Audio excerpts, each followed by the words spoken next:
Thank you for joining us at the Roundtable. Brought to you by Community Education Arts, a nonprofit organization based in Noblesville, Indiana. I'm Alice Cavanis-Gober, president of CEArts. And I'm Sarah E. Morin, secretary of CEArts. Let's sit down at the Roundtable.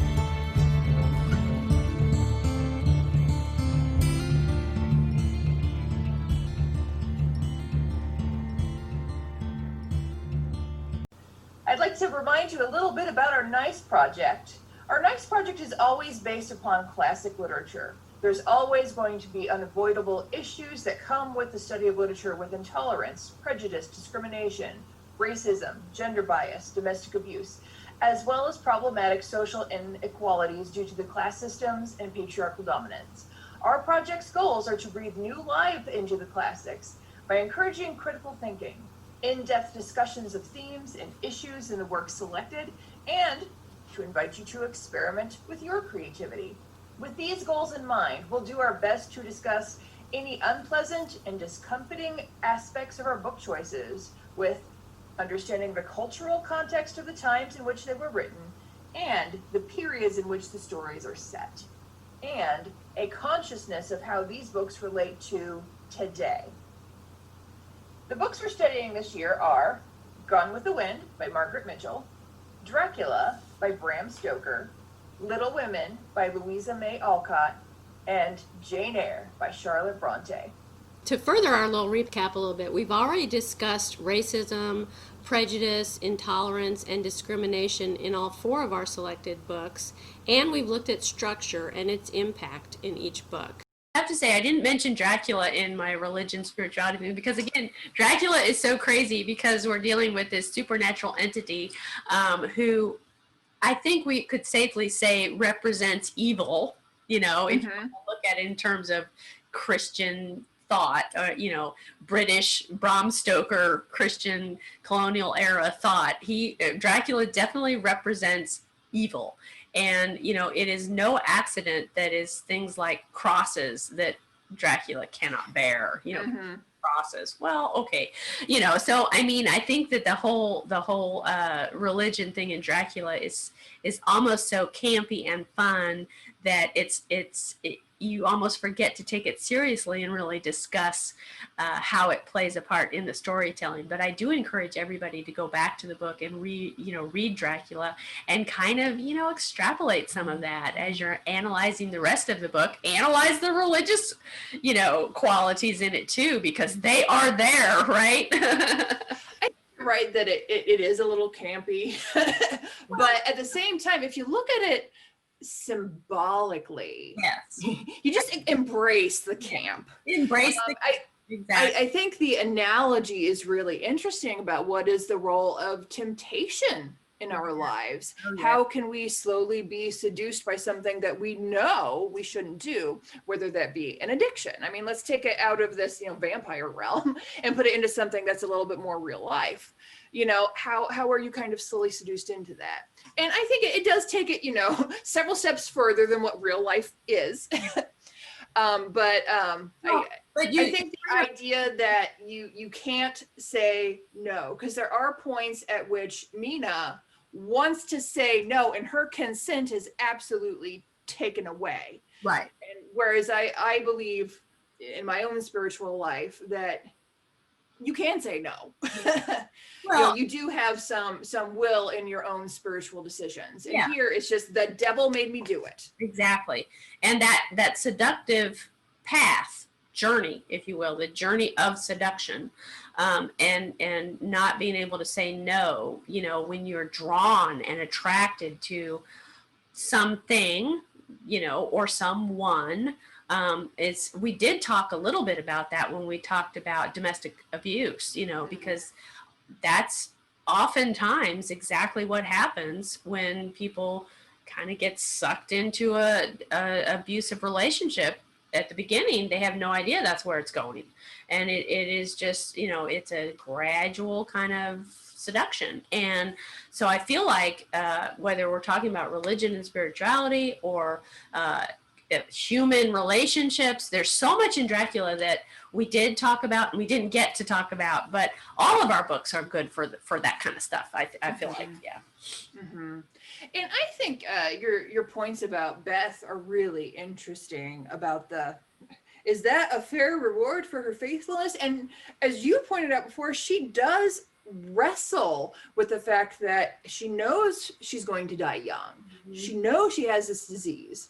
And like she in the middle of the night's crying, and Joe doesn't know why she's crying. Like, is she brokenhearted over Laurie? I don't know what's going on here. So we know that she has really wrestled with. And you pointed out that, you know, we think of Beth as kind of a character who's very childlike, but that she's come to this very mature realization of reconciling her fate, reconciling her spirituality and her relationship with God. Well, it's the ultimate mature thought, right? In coming to terms with your own mortality and embracing it. And so for me, I think I said in past podcast episodes that for me, Beth is the most mature character in all of our books, despite the fact that she's the one that dies so young. You know, I mean, she goes through her own dark night of the soul, if you will, on those during that time period where Joe thinks that Beth is in love with Laurie or something, and yet Beth is trying to come to terms with the fact that she's dying and she's not going to see her loved ones, you know, the rest of their lives. She's never going to be married. She's not going to have children. I mean, all the things that a normal girl her age would be looking forward to, she is not going to experience, and she has to come to terms with that, and she does.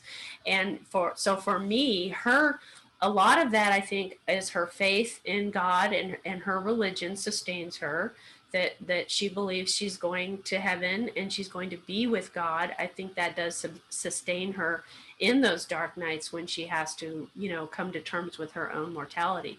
But I do feel like her character is amazingly strong and mature, and the only one in all of our books that actually comes to that level of maturity and self-awareness. Yeah, I think that we have several characters scattered throughout our books that kind of are examples of, hey, I'm just going to accept God's will. Mm-hmm. And we have several characters that are like, no, I don't like this. I am going to fight to change things. Scarlet. And I think that represents real life struggles that we all have. Do we accept what happens to us? Do we fight it? When do we do each?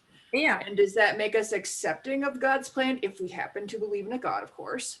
Or, you know, at what point are we a passive victim? At what point do we just come to reconciling? Right. And all of that means that these 4 books in some way address great philosophical, and I mean great as in historic, philosophical arguments, conflicts, questions.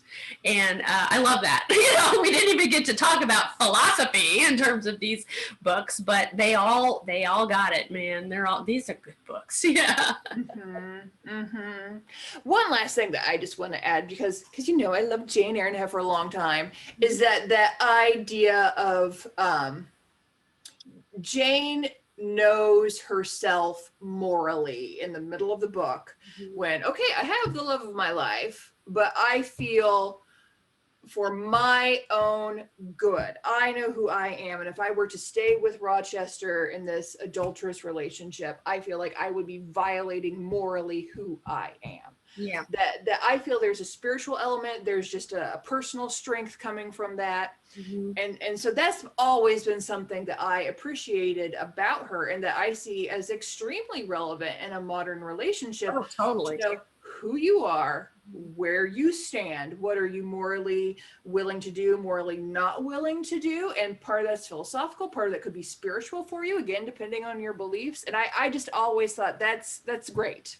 She's such a role model for me there. I agree with you on that. I have to say that our discussions made me appreciate that aspect of her more than I did when we chose the book originally. This has not ever been one of my favorite Bronte books in a lot of ways, but I've grown to appreciate it so much more.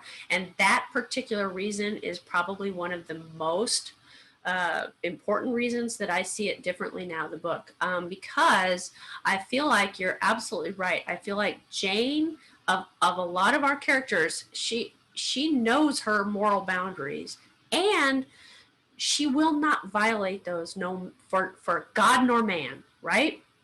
I mean, honestly, she is, talk about a streak of stubbornness. I mean, she's got a streak of stubbornness, but it's a good one. It protects her, and it keeps her righteous in her own self.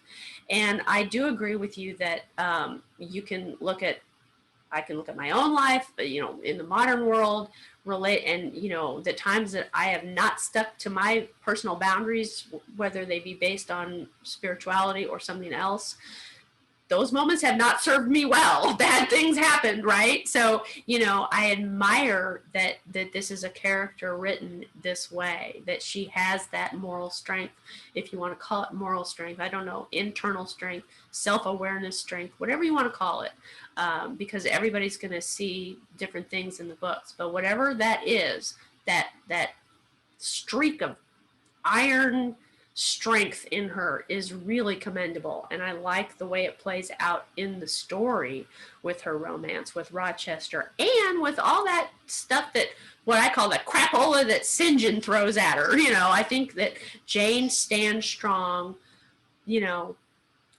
from the middle of the book forward. She knows who she is, and she sticks to that, and I do think that's remarkable and wonderful. So thank you, Sarah E., for helping, really fighting for Jane Eyre to be on our list this year, because I evolved in my feelings about Jane Eyre.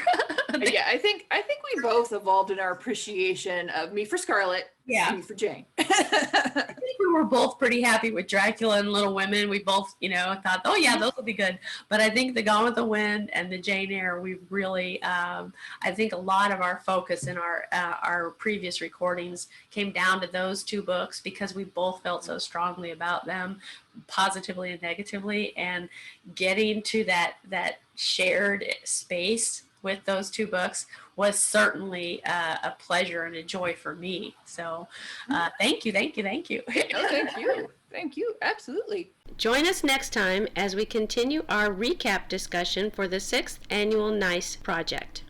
This has been At the Round Table with Alice and Sarah E. of Community Education Arts. Our nonprofit organization is based in Noblesville, Indiana. You can find us online at CEArts.org. We'd like to thank James Weston for writing our intro music and for his technical savvy. Join us next time at the Round Table.